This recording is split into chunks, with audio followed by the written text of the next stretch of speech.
Now, we've got FDR, who was also a virulent racist.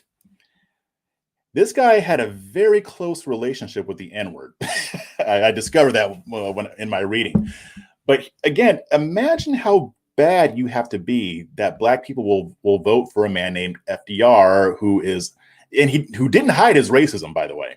He wasn't even really trying to reach out to Black voters with a New Deal. But you know who was? His wifey.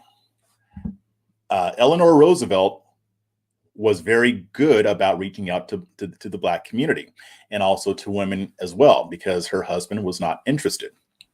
But in the lead up to Roosevelt's ascension to power, Black Americans were becoming increasingly disenchanted with the Republican Party for the reasons that I just listed off.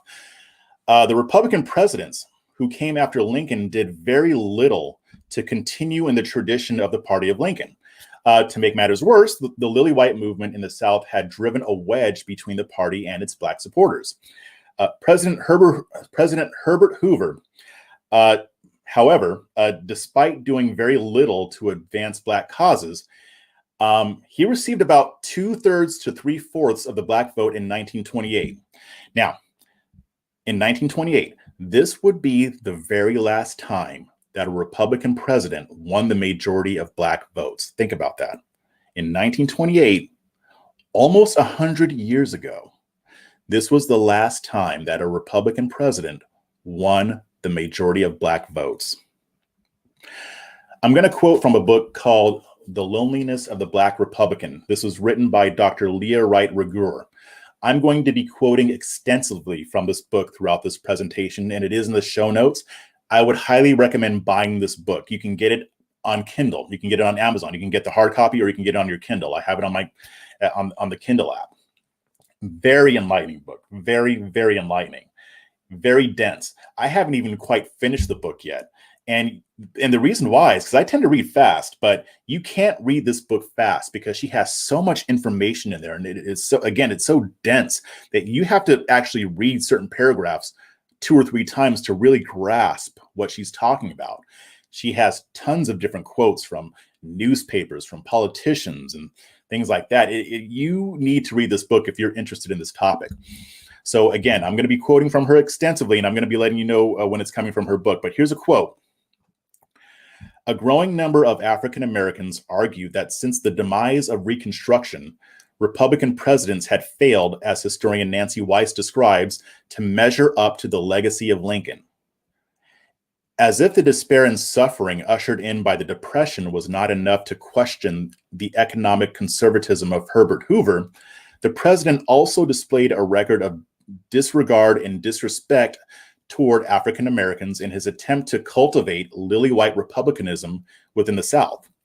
So the lily white movement didn't end and when FDR came to power. They continued. It had continued under his predecessor, Herbert Hoover. Rigueur continues, quote, Black leaders debated whether Hoover and the party's decisions came out of complacency, indifference, or a more insidious racism, but the result was clear. Republican leaders neglected both the economic and civil rights needs of Black citizens. The progress of African Americans was as stagnant as the economy, with few victories in the struggle against segregation, discrimination, racial violence, and disenfranchisement. So the Republican Party's refusal to address the needs of Black Americans created an opportunity for the Democrats under a Roosevelt administration that at least paid some lip service to being concerned about the plight of former slaves and their descendants. Now, keep in mind, the New Deal wasn't really intended for Black people. And in the beginning years of it, Black people weren't really able to access the benefits. Not all of them, anyway. I think they were able to access some, but in general, no, not really. And if it weren't for the lily white movement in the Republican Party, this wouldn't have been good enough for Black people. Now, eventually, they were able to access more of those benefits, but at first, they were not. Quote from Dr. Leah Wright Rigueur. Thus, while the realignment of the Black electorate between 1932 and 1936 was remarkable, It was not a surprise.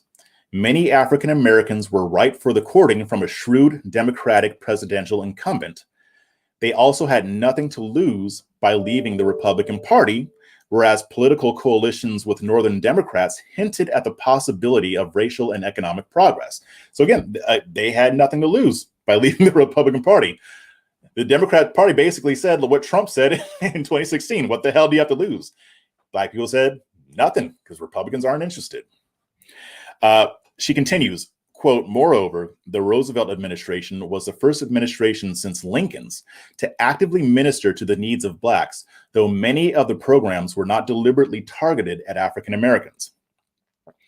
So the bottom line is that despite the fact that most of FDR's New Deal programs were not intended for Black Americans, it still benefited them. On the other hand, the Republican Party failed to offer a viable alternative to African Americans, which again is why they had nothing to lose by going with Roosevelt.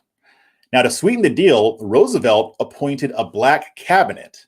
Now, this Black cabinet was staffed with African American advisors who, quote, consulted with various administration agency and program directors. So Roosevelt even makes things better by doing a little bit of pandering. He formed his own Black cabinet. And here's the thing, we might say this is pandering, but this was a serious thing. These people actually did have input as to what went on. Now, while this was going on, African Americans started seeing that their fortunes were increasing. And a higher percentage of Black people felt comfortable supporting Roosevelt. In 1936, get this, in 1936, Franklin Delano Roosevelt earned about 70% of the Black vote. I'm going to say that again. In 1936, President Roosevelt earned about 70% of the Black vote. This was a huge increase from the 1932 election. There aren't even numbers for that, but it does say that he just won a handful of Black votes. So that could have been 10, 20% or so, maybe even less. And then he increased that to 70%. Not because his policies were so great, mind you. This is how I look at this. It's not because FDR was so great. It's because the Republican Party wasn't interested. It's not that they didn't have anything to offer. They just didn't want to offer it to Black people. So they didn't bother to compete. Is this sounding familiar, y'all? The Democrats reached out. They paid lip service. They even crafted some policies that would benefit Black people, and the Republican Party was silent. But like I said, this doesn't mean that African Americans were entirely sold on the Democratic Party. Now, despite what a lot of us hear from right-leaning commentators, who, again, I'm not, this isn't to throw shade. A lot of them just don't know. This is just what they've been hearing too. A lot of them are ignorant, what do we know about the word ignorant? What do I always say about ignorant? All it means that you don't know what you don't know. It doesn't mean you're a bad person. It doesn't mean you're stupid. It just means that you don't know everything, just like I don't know everything. So, but despite what a lot of them say, the eventual Black exodus to the Democratic Party did not occur under Roosevelt. After supporting his second term, they weren't quite on the Democrat bandwagon as they had been before. Dr. Ragur writes that the Black electorate, they were substantially divided over the next 3 decades. And like I said, the New Deal, despite its promises, it did very little for Black Americans in terms of civil rights. The programs and agencies of the New Deal, they were rife with discrimination. And at this point, the Republican Party and the Democratic Party of this era, they didn't display clear-cut differences in their civil rights policies. The result, was a surge in Democratic support among the Black electorate, but, quote, not the total liquidation of Republican backing. So the Republican Party didn't quite lose the Black vote just yet. They lost a substantial amount of it, but there was still hope at this point. The Republicans could have turned tail. They could have walked back what they were doing before. They could have gone back to being the party of Lincoln, and most likely they would have earned the Black vote back. Maybe not 80, 70, 90%, but closer to 50%. Now, again, like I was saying, Black people didn't just end up leaving the Republican Party just to go with the Democrats. As time went on, they embraced independence. They were forcing both parties to compete for their votes. I'm going to say that one more time. I'm going to let it sink in. During this period, they embraced independence and they forced both parties to compete for their votes. That is just warmed my heart to hear that, because that's what I want to happen today, damn it. But I digress. So Dr. Ruger, she quotes from a 1936 article from the New York Amsterdam News. And this article said, quote, independent voting will guarantee voters recognition. Candidates will be compelled satisfactorily to solicit their votes, and the voters will hold the key to elections instead of the party figureheads, as it has been in the past. It means that split ticket voting will be a feature of future elections. Now, here's the thing. During this time period, during the mid to late 30s, the Republican Party was still straddling the fence. Like I said, even though the Lily White movement was a thing, there were always people in the GOP who were pushing back against the direction that the Lily Whites wanted to take the party. So this resulted in a situation where the Republican Party was firmly planted on the political fence. It was refraining from overtly appealing to Black voters, and it was refraining from overtly appealing to white Southerners. So, I mean, that does tell me that there's a little bit of progress that's being made here, because before, the Republicans seemed to be all about white Southerners. And by the way, I'm going to mention this. Despite the Lily White movement, when it was in its heyday, in Texas and in other areas of the South, they put in all that effort to not be labeled as the party of the Negro, and they still lost the South. The Democrats still control the South, because remember, they're going to control it for about 75 years after the Civil War. So they still lost out.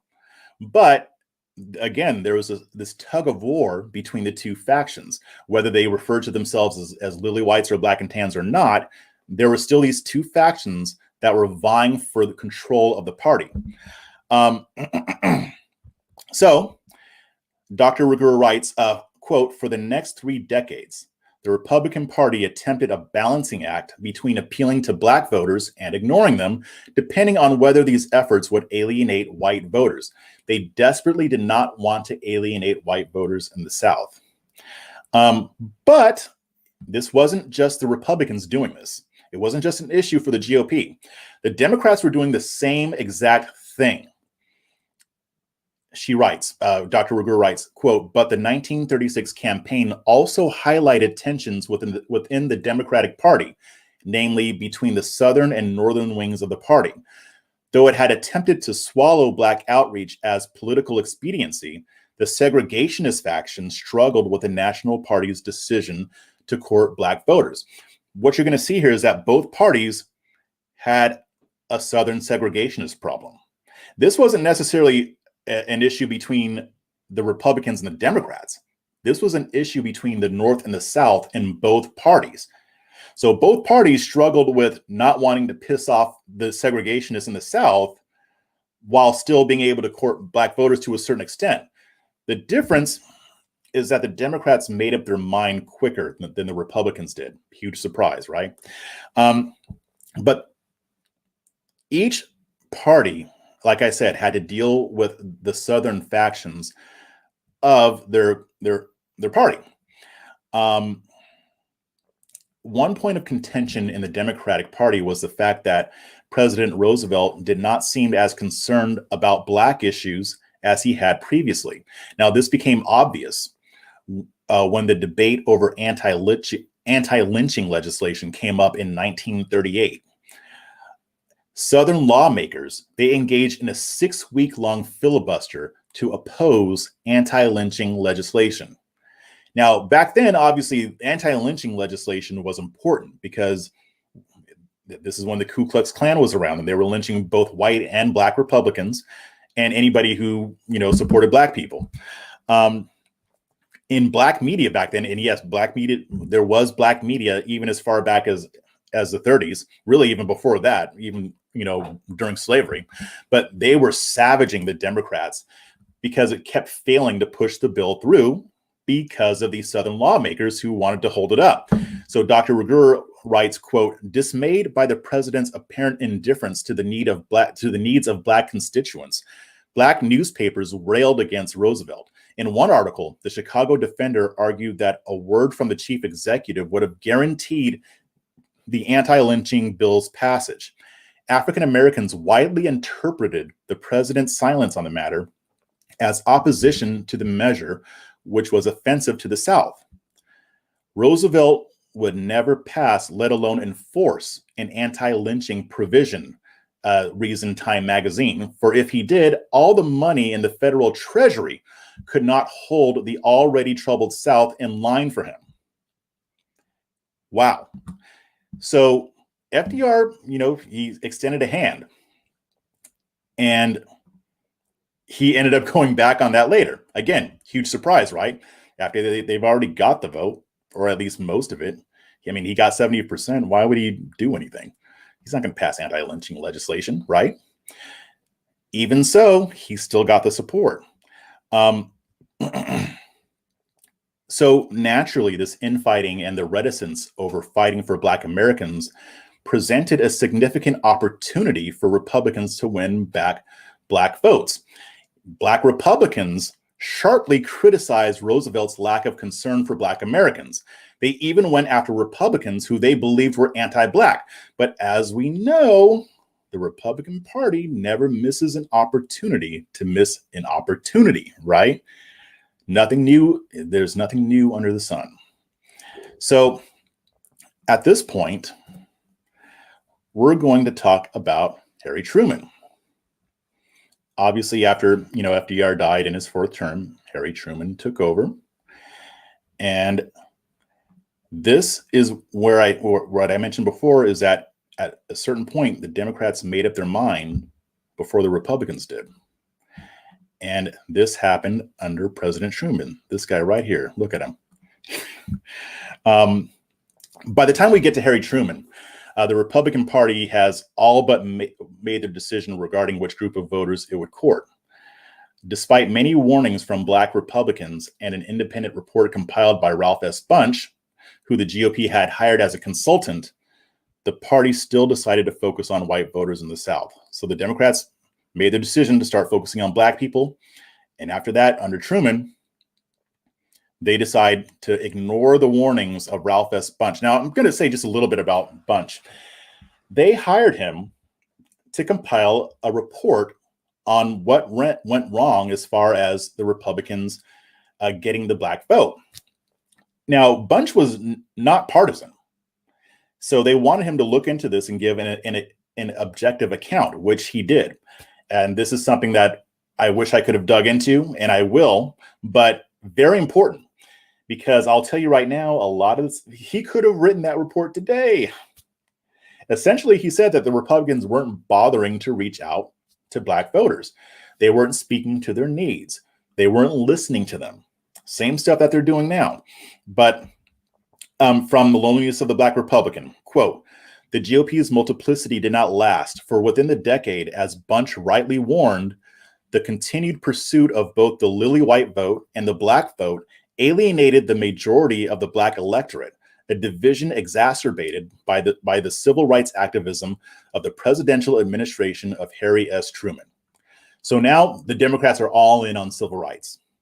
Now, this doesn't mean that they're not still dealing with the segregationist faction in the South. They're still dealing with that. But the faction that wanted to help the Black community, they were winning out. But it was the opposite on the Republican side. Truman, he created the President's Commission on Civil Rights in 1946, which published a report detailing the shocking treatment of African Americans all across the country. The report was titled To Secure These Rights. It listed a series of atrocities that Black Americans faced, including lynchings, segregation, poverty, racial violence, discrimination, and other issues. In response to this report, Truman gave a speech in 1948 in which he explained the need for civil rights legislation and other measures to promote equality for African Americans. He called for a 10-point program designed to protect the rights of all citizens. Now, needless to say, this greatly increased his popularity among Black voters while angering Southern Democrats. He also issued an executive order to desegregate the armed forces. Now, in the 1948 election, Truman won 75% of the Black vote. 75%. Meanwhile, the Republican Party was still struggling with its approach to Black voters. Like I said, there's still that faction in the GOP that was pushing the party to go back to being the party of Lincoln. Many in the GOP recognized that their problem was with their failure to engage in productive outreach to the Black community. Dr. Reger, she writes, quote, "For the Republican Party, the election of 1948 was problematic in various ways, but especially in that party strategists determined that had 15% more African Americans voted for the GOP, Thomas Dewey would have been president." Some Black Republican leaders, they identified the GOP's weakness when it came to winning over Black voters. Here's another quote from Loneliness of the Black Republican. Quote, "Those few Black Republican leaders that emerged from the shadows of the election accused the party of everything from mismanagement and negativism to lethargy and apathy in its failure to woo African American voters. The GOP," Black Republicans further argued, "had relied on a stale strategy of attacking the programs of the New Deal and criticizing the Democratic Party's civil rights failures to entice the Black electorate. Instead, much like Bunch had done it nearly a decade earlier, African American Party members maintained that the GOP should have offered new and constructive solutions to address the economic and social problems of African Americans. But perhaps the most serious of the charges levied was that of the burgeoning unholy alliance between Republicans and Southern Democrats in Congress." Now, I'm going to bring out another point in this passage here. Black Republicans were telling the party that one of the mistakes they made was focusing on criticizing the Democrats more than selling the benefits of the Republican Party. Does that sound familiar? There is nothing new under the sun. The Republican Party is making the same mistakes now that it made back in the 30s. But after all of this, after FDR and Truman, we have the Eisenhower administration. There he is, Dwight Eisenhower. Now, this was very interesting because civil rights was still a huge issue at this point, right? There were people who, on both sides, who really wanted to push for civil rights for Black Americans. After Eisenhower became president, the nature of this situation kind of changed a little bit.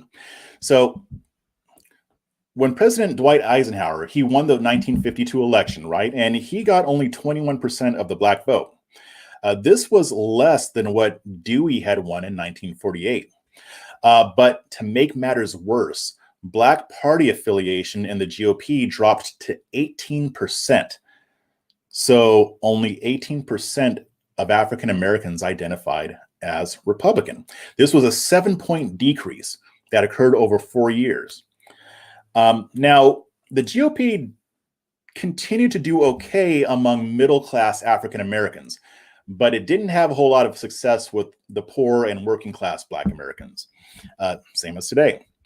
But Eisenhower managed to win all but 9 states without significant Black support. Now, this seemed to bolster the arguments of those in the Republican Party who wanted to abandon Black voters in favor of Southern whites.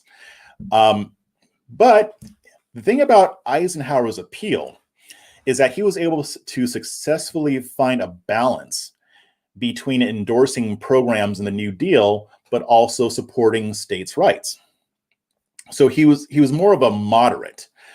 Now, here's the thing about Eisenhower, though. When it came to civil rights, he wasn't against civil rights for Black people. but he wasn't exactly gung-ho about it either. He was more of a gradualist. He embraced gradualism when it came to Black people being considered as more than second-class citizens. Now, this was likely because, again, he didn't want to alienate white voters in the South. So Dr. Reger writes, quote, "Racial issues," Eisenhower argued, "were matters best resolved through a policy of gradualism.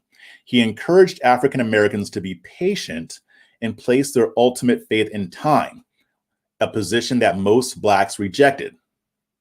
Of course. So this naturally made a lot of Black people skeptical about Eisenhower. Now, here's the thing, though. Black people didn't hate Eisenhower. They didn't despise him, but they didn't feel like he was going to get their agenda done as fast as the Democrats were, which is why he only got 21% of the vote. But even after he won, most Black people were willing to give him a chance. Even though he was promoting gradualism, he was still a clear departure from the lily-white politics of Southern Republicans and Herbert Hoover.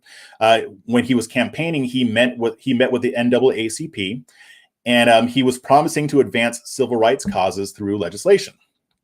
But he opposed the Fair Employment Practices Community.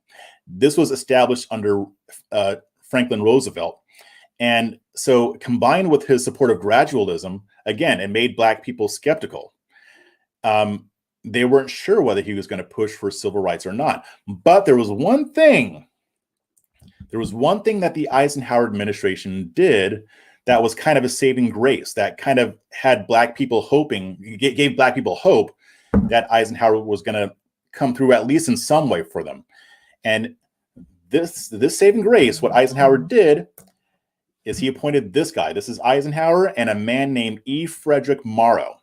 Now, E. Frederic Morrow, Eisenhower appointed him as White House Officer for Special Projects. He did this in 1955, so about 3 years after he was elected. E. Frederic Morrow was the first Black American to hold an executive position at the White House. So this was a historic appointment. Now, Black media was celebrating this, and the Black community loved that Eisenhower did this. Ebony magazine, they celebrated the appointment. They called Morrow a triple threat in the administration. And what they meant by that was that Morrow was a White House official, presidential advisor on race, and a quote unquote Negro spokesman.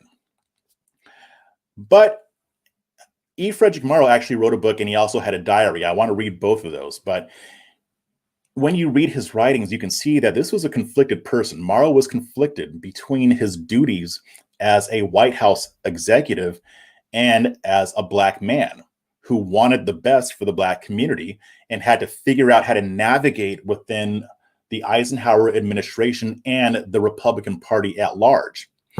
I'm going to read an excerpt from his diary here. And there's a quote from him. And he says, quote, "I am an appointee with loyalty to the administration, the party, and the president. But I am also a Negro who feels very keenly the ills that afflict my race in its efforts to secure all the privileges and responsibilities of citizenship that have been denied for 3 centuries. It is my responsibility to explain to white people how Negroes feel on this matter, and by the same token, explain to Negroes the administration's attitude." Imagine being in that position. That could not have been easy. I can't even imagine what he had to go through, especially dealing with the racists who would have been in the Republican Party, and also dealing with the non-racists that were in his party, while also speaking to Black people about the Eisenhower administration. This man got a lot of This man got a lot of mail criticizing the administration, and he had to always try to smooth things over, but he wasn't afraid to call out BS on the right when he needed to. Doing what I do, it's stressful for me to be one who actually criticizes the Republican Party. I don't really talk about this, but it's not always easy for me. Like when I send out certain tweets, I think about them first. I'm like, oh, what's going to happen if I tweet this? But I have to say what's on my mind. I have to say what I see. And he was the same way. But the pressure for him would have been 1,000 times worse than anything that I feel, because I'm not in the president's ear. I'm not in the Republican Party's ear. And he had to really figure out how to play the game. And, he did accomplish some things. So let me go on here. Despite his concerns, Morrow was instrumental in persuading Eisenhower, along with other members of his administration, to take Black outreach seriously, but it wasn't easy. After seeing the administration's and the Republican Party's silence on the murder of Emmett Till and its hesitance to do something about Southern Democrats' treatment of Black Americans, he wrote that he could not understand leaving Black Southerners to the, quote, mercy of state governments that have manifested their intention to violate all laws human and divine. He was angry. I mean, I couldn't even imagine being in that position, like serving in the White House, and Emmett Till gets killed, and you're like, Eisenhower, you need to say something about this. The Republican Party, you need to say something about this. We need to do something about this. And having them push back or just slow walk it or just not do it at all. I mean, there was one confrontation that Morrow had when he had a confrontation with Secretary of the Cabinet, Max Rabb. Now, this Max Rabb guy, I'm just going to read the quote, okay? He was complaining that, quote, Negroes had not demonstrated any kind of gratitude for Eisenhower's civil rights policies. Max Rabb was arguing that it alienated most of the responsible officials in the White House. He claimed that Black folks were, quote, too aggressive in their demands, unquote, and said that their, quote, ugliness and surliness in manner was beginning to show. He claimed that the demands of the Black community exceeded any reasonable concessions. When I first read that, my blood was boiling. Again, I can't imagine what Morrow must have been feeling at this moment. Like, how do you not want to, just slap the guy in the face? Like, this isn't enough. Gradualism doesn't work. In reflecting on his confrontation with Rabb, Morrow wrote, quote, it is difficult to make any white person understand that you cannot tell intelligent, loyal, battle-tested young Negro Americans to accept gradualism.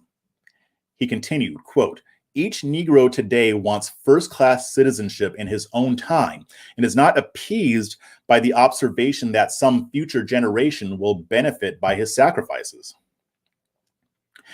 Now, given these realities, I mean, it would be reasonable to assume that E. Frederic Morrow did not succeed. He failed. But the truth is that he didn't let these obstacles cow him into submission. Instead, he pushed harder. He doubled down. His efforts to push the GOP to make an authentic outreach to the Black community were largely successful in the 1956 campaign. Because of Morrow, Eisenhower selected Helen Edmonds, who was a Black history professor, to deliver his seconding speech at the Republican National Convention. Now, E. Frederic Morrow, along with Val Washington, a person named Val Washington, who was the head of the Negro division of the Republican National Committee, they traveled together across the country campaigning for Eisenhower. Now, Dr. Ruger gives us the results of these efforts. She writes, quote, despite internal Republican sabotage, Morrow witnessed a groundswell of Black support for Eisenhower in Tennessee, North Carolina, New York, and New Jersey. In November 1956, the enthused White House aide cheered that a great many Negroes are eager to be convinced that Eisenhower is the man they should support. His persistence was worth the effort, for, as Morrow described, thousands of Negroes across the country broke their ties to the Democratic Party and offered Republicans 39% of their vote in 1956, helping the president claim re-election. He helped Eisenhower almost double his Black support just by trying, just by talking to Black people, just by going to Black community. Eisenhower himself didn't even need to do it. I'm sure he did some of that traveling too, but mostly it was Morrow acting as his surrogate, acting as his liaison between the Eisenhower administration and the Black community. And he, again, almost doubled his Black support. But here's the thing, it wasn't just Eisenhower's support that increased. The Republican Party saw a 6% increase in Black voters registering as Republican. So Morrow accomplished a huge feat here. And he was one of the most important reasons why Eisenhower nearly doubled his Black support. One of the things that helped with this, though, was the fact that the Democratic Party still hadn't quite dealt with the problems presented by its segregationist faction, but still, that's a huge accomplishment. Morrow capitalized on what the Democratic Party was going through. Now, even after Eisenhower's victory, Morrow still continued to have his issues with the administration, which I'm not going to get into in this presentation, but it will be something I talk about later. I mean, E. Frederic Morrow is a fascinating figure in the history of the Republican Party and in Black history. So it just it goes to show that even back then, even though the Republican Party had made horrible mistakes, he was able to still help close that gap just by reaching out, just by talking to people. He convinced Black people to vote for Eisenhower.